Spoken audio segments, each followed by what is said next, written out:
신정호의 마켓뷰입니다. 간밤에 FOMC가 있었습니다. 그 결과에 대한 해석과 앞으로의 전망이 굉장히 중요해진 시점인데요. 이분 모시고 자세한 얘기 나눠보겠습니다. 허준영 서강대학교 경제학 교수 나와 있습니다. 안녕하세요. 네. 새벽부터 감사합니다. FOMC 얘기를 안 할 수가 없습니다. 네. 조금 전에 파월 의장의 기자회견을 끝으로 11월에 FOMC가 끝나긴 했는데 사실 시장에서 예상했었던 대로 동결하고 매파적 동결이다 이런 얘기들이 우리나라 한은도 그렇지만 FOMC 연준의 스탠스에 대해서도 매파적 동결이라는 부분들이 얘기 나오는데요. 그래도 조금 포인트들이 있었다면 어떤 게 있었는지 교수님은 또 어떻게 보셨어요? 저는 딱 되게 뉴트럴한 FOMC라고 생각을 했고요. 중립적이었다. 굉장히 네. 중립적인 FOMC였다. 반대로 얘기하면 사실은 사전에 저희가 시장에서 보는 것 말고 새로운 얘기는 많이 없었다라고 생각을 하고요. 네. 오히려 관전 포인트 중에 저는 좀 눈여겨봤던 거는 네. 최근 들어서 10월 초에 개전된 이스라엘 하마스 전쟁을 어느 정도의 비중으로 지금 FOMC에서는 생각하고 있을지에 대해서 조금 엿보았었는데요. 사실은 거기에 대해서 그 파월 의장의 연설문 자체는 내용이 없었고요. 그리고 추가적으로 기자들과 이제 질문을 주고받을 때 2개 정도의 질문이 있었는데요. 네. 굉장히 원론적인 답변이었습니다. 사실 이게 전쟁이 단기간에 끝날 수도 있고 길어질 수도 있는데 어떻게 되는지 좀 보겠다라는 정도의 얘기를 했던 것이 생각보다는 아직 그 FOMC 멤버들은 이스라엘 하마스 전쟁을 그렇게 굉장히 중요한 팩터로 적어도 외부에서 보기에는 그렇게 판단하고 있지는 않구나라는 생각을 했습니다. 사실 별다른 건 없었습니다. 저도 보았는데 약간 스테이트먼트 상에서 경기 상황에 대해서 조금은 더 좋게 봤다라는 정도. 그렇지만 여전히 하이퍼런 거에 대한 얘기들 이런 부분들은 사실 크게 시장에 미치진 않았고 간밤에 경제 지표가 좀 둔화되는 부분에 오히려 국제 금리가 반영을 한 것 같은데 그래도 우리가 이제 11월이 끝났으니까 이제 12월에 FOMC를 예상을 할 수밖에 없고. 최근에 이제 12월에 금리 인상은 시장에서는 예상을 거의 안 하고 있긴 하지만 그럼에도 불구하고 어제 간밤에 파월 연준 의장은 데이터를 보겠다라는 스탠스일 것 같고 경우에 따라서는 금리 인상 할 수도 있다. 동결 이후에 반드시 안 한다. 이건 아니다. 이렇게 얘기를 했거든요. 어떻게 보세요? 그러니까 사실은 그것이 사실 9월에 저희에게 주었던 충격보다 훨씬 적은 거죠. 적은 것 같다. 9월은 굉장히 매파적이었던 것 같고요. 생각보다. 그렇죠. 왜냐하면 또 닷 플러시 나오는 게 9월이었고 그다음에 경제 전망이 나오는 게 9월이었는데 여러 가지로 사실은 조금 놀래켰던 게 9월이고요. 네. 이번에는 사실 제 생각에는 금리 인상 올해 내로는 없을 것 같다는 게 저의 생각이고요. 이유는 결국은 근원 인플레이션을 봐야 될 것 같은데 근원 인플레이션 같은 경우는 지금 지속적으로 내려오고 있는 상황입니다. 그걸 PC로 보건 아니면 그냥 저희가 CPI로 보건 그렇습니다. 그래서 근원 인플레이션이 이렇게 내려오고 있는 상황에서 다시 금리에 대해서 엑셀 페달을 밟는다라는 건 저는 약간 생각하기 힘든 시나리오라고 생각하고요. 그런 면에서 올해는 금리 동결로 가는데 그러면 이제 제가 오히려 조금 주목해서 보고 싶은 부분은 결국은 이스라엘 하마스 전쟁이라는 게 결국은 러시아 우크라이나 전쟁도 물론 예를 들어서 원자재를 많이 갖고 있는 나라들 사이의 전쟁, 특히 러시아의 전쟁이긴 하지만 이번에는 이제 산유국들이 참전할 수 있는 가능성이 있는 전쟁이기 때문에 이 전쟁이 어느 정도로 확전되는지 그리고 그것이 유가에 어떤 정도의 영향을 미치는지 예를 들어서 지금 뉴스 꼭지에도 나왔지만 유가는 사실 최근 들어서 약간 떨어지는 흐름이었거든요. 네. 그래서 이것이 유가에 어떤 흐름을 주는지 그리고 그것이 저희가 러시아 우크라이나 전쟁 작년 2월 초에 개전됐을 때 초반에는 별 영향이 없다가 갑자기 원자재 가격이나 유가 상승을 통해서 미국 경제에 부담을 주기 시작하면서 그게 결국은 서비스 섹터 쪽에 불이 붙으면서 연준이 모든 금리에 대한 가속 페달을 밟고 있는 상황이었지 않습니까? 그렇죠. 그래서 결국은 이것들이 미국의 근원 인플레이션을 건드리는지 건드리지 않는지가 굉장히 저는 중요한 부분이라고 생각하고요.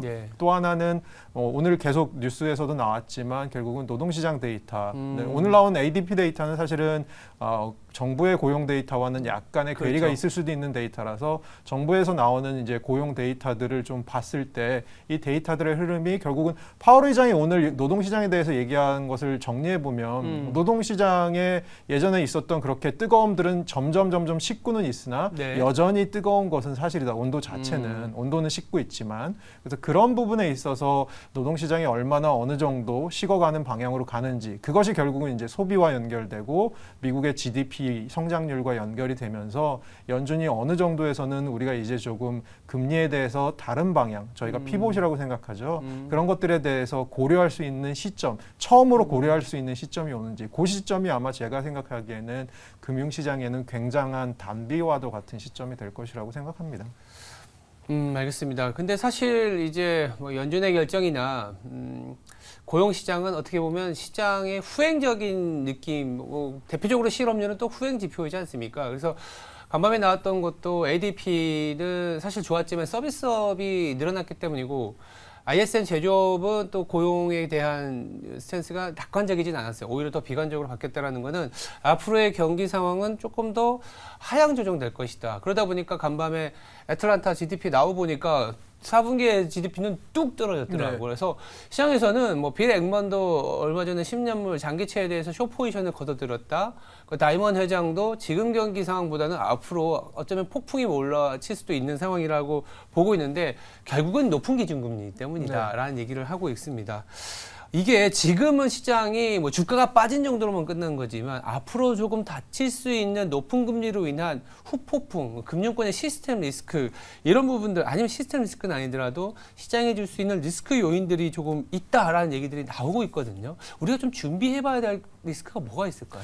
사실은 저희가 생각을 해봤을 때 과거의 경험으로부터 봤을 때 금리가 한참 올라가거나 오른 채로 유지되는 상황에서 일이 터지는 경우보다는 네. 그것들이 거의 마무리되는 시점에서 마지막으로 빠져나오기 직전 그러니까. 터널의 마지막을 빠져나오기 직전에 이제 그동안 참아왔던 고리들이 터지는 경우가 굉장히 많거든요. 그렇죠. 그래서 사실은 저도 지금 앵커님 말씀하신 거에 좀 동의하는 부분은 내년 한 해는 사실은 여기저기서 뭔가 튀어나올지 모르는 한 해가 될 것이다. 특히 내년 상반기는요. 왜냐하면 내년 뭐 중후반기 되면 분명히 현재의 저희 예상으로라면 금리 인하에 대한 얘기들이 조금씩 나오기 시작할 거거든요. 근데 그때가 오히려 굉장히 위험할 순간인 것 같습니다. 그래서 결국은 봐야 될 것은 뭐 미국의 금융 부분 중에서는 뭐 부동산, 상업용 부동산도 약하다고는 하지만 사실은 작년 올해 3월에 저희 실리콘밸리뱅크 터질 거라고 아무도 예견을 거의 못했던 거죠. 그렇죠. 갑자기 뭔가가 보기에 굉장히 견실해 보이는 금융기관들에서 문제가 생길 수도 있고요.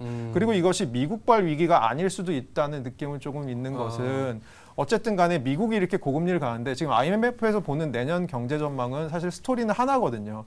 미국 괜찮고 일본 조금 괜찮을 것 같고 나머지 권역들은 힘들 거다라는 게 IMF의 생각인데 그러면 그렇죠. 이제 미국이 괜찮으니까 미국은 가속 페달에서 발을 좀 떼지 않을 거고요.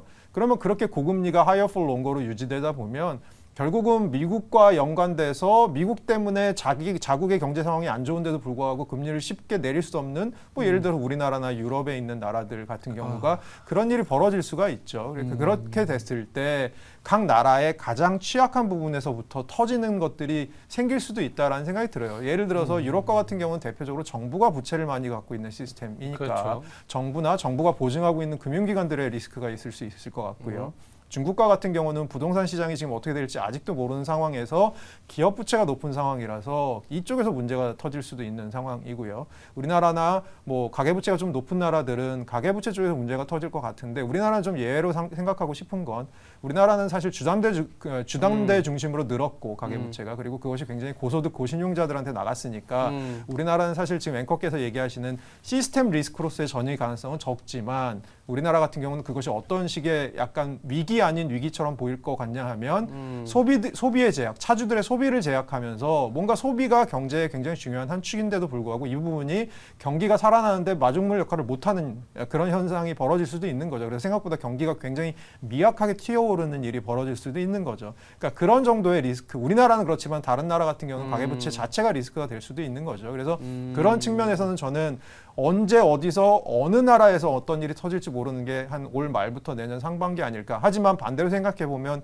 그 구간들을 잘 지나고 나면 사실은 전 세계적으로 조금 다시 훈풍이 불 수 있는 여건도 조성될 수 있다고 생각하고 있습니다.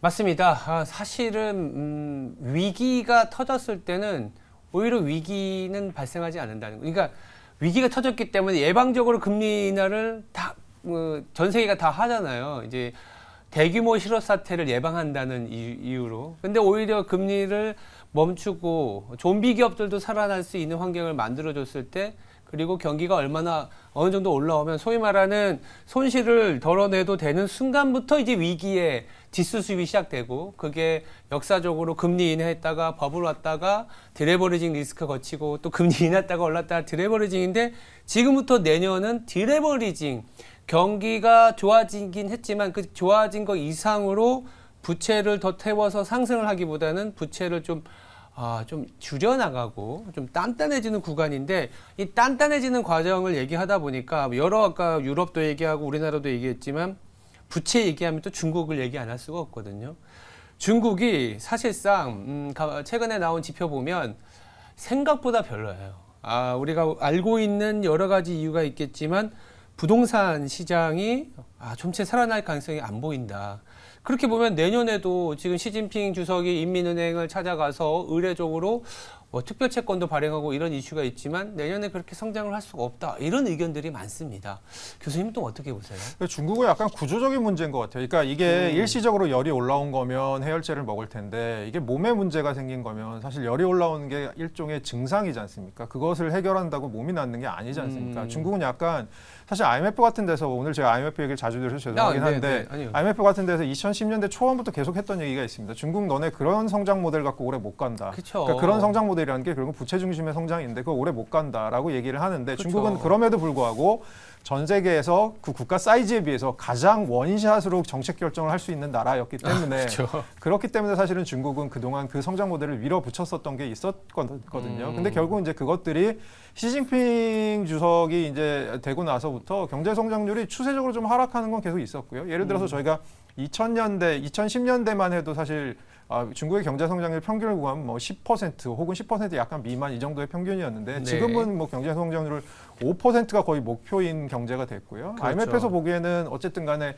2020년대 후반에 가면 중국 경제의 추세적인 성장률 자체가 한 3%나 4% 미만으로 떨어질 것이다라고 얘기를 하는데 그것들은 여러 가지 구조적인 요인, 아까 말씀드린 대로 이것은 일시적인 요인이라기보다는 구조적인 요인이 있을 수 있다. 물론 금융시장에 계신 분들은 야 2020년대 후반 나한테 별로 중요하지 않아. 그건 너무 먼 미래야라고 생각하실 수 있는데 사실 중국에 대한 포지션을 갖고 계실 때 그런 부분도 사실은 감안을 안 하실 수가 없는 포지션이고요. 그럼요. 예를 들어서 뭐 중국 소비 약하다. 근데 소비 약한 이유가 뭐냐?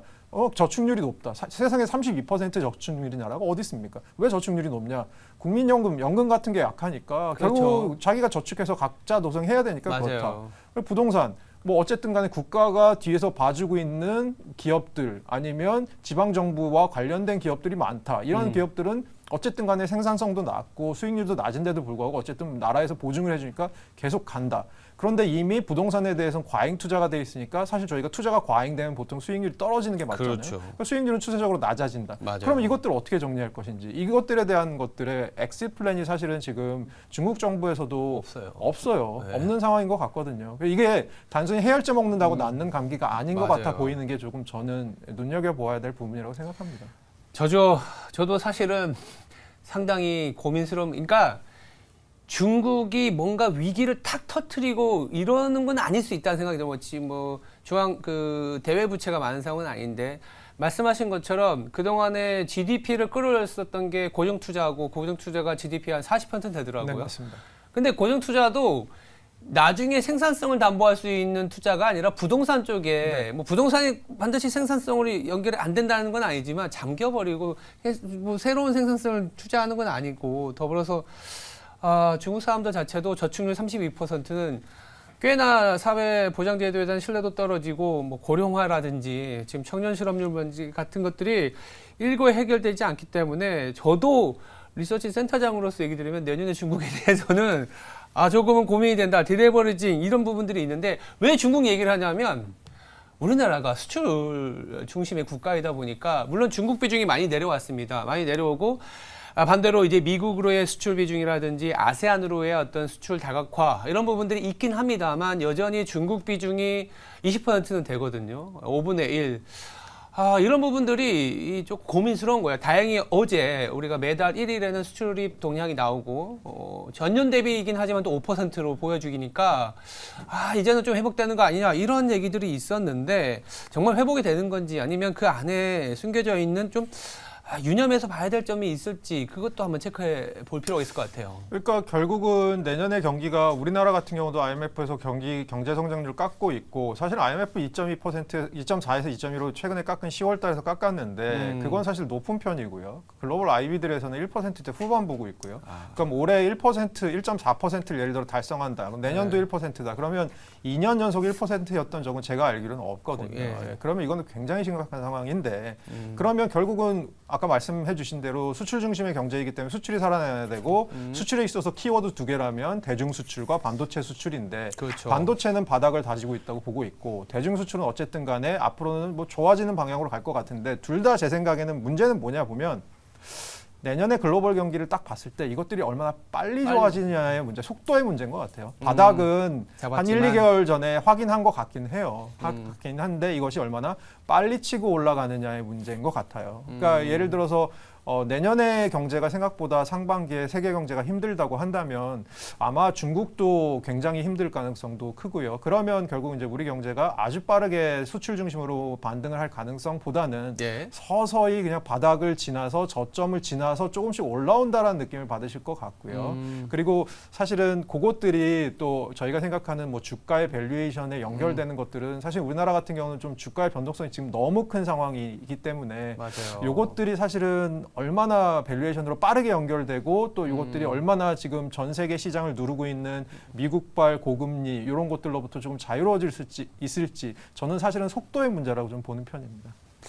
자, 우리가 이제 뭐 이제 마무리 질문이긴 한데 최근에 이 정부는 그래도 경기가 나아진다 이런 얘기는 하지만 환율 시장만 보면 단순히 금리 차도 있지만 경제 전망에 대한 차이로 인한 환율 시장의 어떤 프라이싱이 되고 있는데 1,350원, 1,300 위에서의 어떤 고착화가 되고 있는 상황이거든요. 이거는 뭐냐 하면 우리나라의 성장률이 아까 저희 IMF에서 말씀하셨던 그 실질 성장률이 떨어지는 부분들이 우리나라의 성장률이 그렇게 강하게 탄력이 있지는 않을 것 같다. 가계부채 문제, 투자는 더 강하지 못하고 추호경제부총리 얘기한 것처럼 재정지출에서도 기대할 수 없다. 결국 남은 건 수출 정도를 기대하고 있는데 수출이 있으니까 야 그래도 상저하고를 갖고 가는 정부의 스탠스는 이해는 하는데 올해 거의 이제 11월이잖아요. 아직도 상저하고를 바라보고 있는 정부의 시선은 왜 그런지 아니면 교수님이 보기에는 이런 부분들은 좀 제외하고 어떻게 바라봐야 될지 좀 고견 좀 부탁드립니다. 네, 상저하고도 추경호 부총리도 약간 상저하고 쪽에서 슬슬 약간은 이제 좀 약간 말을 뺀다? 말을 빼고 있는 느낌인 것 같고요. 네. 상저하고라고 하기에는 지금 너무 시간도 얼마 안 남았고 그리고 상저하고라는 것이 실질적으로 지금 우리에게 얼마나 의미가 있을지는 저는 오히려 좀 고개 생각을 드는 부분이고요. 제 생각에는 오히려 내년 준비 잘해야 되는 게 중요할 것 같고 내년 준비를 잘한다는 건 사실은 뭔가를 잘하기 위해선 현상을 투명하고 객관적으로 바라볼 수 있어야 된다고 생각을 하거든요. 그런 측면에서 내년에 조금 힘든 한 해가 될 거다라고 올해도 물론 힘든 한 해였지만 내년도 약간은 힘든 한 해가 될 거다라고 생각을 하고 그리고 특히 오늘 우리가 말씀 나눴던 부분 중에 내년 상반기 중에는 사실 리스크들이 어디서 뭐가 터질지 모르는 리스크들이 좀 있기 때문에 그런 것들은 사실은 지금 저희가 다 뭐 대비를 할 수 있는 것도 아니고 다른 나라에서 터지는 리스크를 저희가 뭐 할 수 있는 건 아니지 않습니까? 그러면 우리가 잘할 수 있는 것들을 투명하게 바라보고 준비하면서 나머지 것들이 잘 풀리길 바라야 되는 한 해가 되지 않을까라는 생각인 거죠. 그러니까 보통 우리는 연말 되면 내년에 대한 기대를 갖고 가고 그런 기대가 투영이 되면서 시장, 뭐 주식 시장뿐만이 아니라 부동산 시장에 대한 기대도 상당히 갖고 가는데 반드시 좋아지는 국면만 있는 건 아니고 또 좋아지려면 한편으로는 좀 아픈 구석을 좀 도려내고 이런 게 필요할 거라는 생각이 들고 있습니다. 그걸 못했기 때문에 중국은 성장률이 고성장을 했지만 어떻게 보면 또 장기 저성장으로 빠져가는 그런 경제도 보여주고 있어서 우리나라 같은 경우에는 너무 낙관을 하는 것도 좀 배제해야겠지만 다소 좀 비관적인 시나리오가 나오더라도 조금은 거쳐야 되는 과정이고 이게 거치고 나면 또 좋아질 수 있다는 쪽으로 한번 생각을 해보는 것도 괜찮을 것 같습니다. 네, 지금까지 허준영 서강대학교 경제학 교수였습니다. 네, 감사합니다.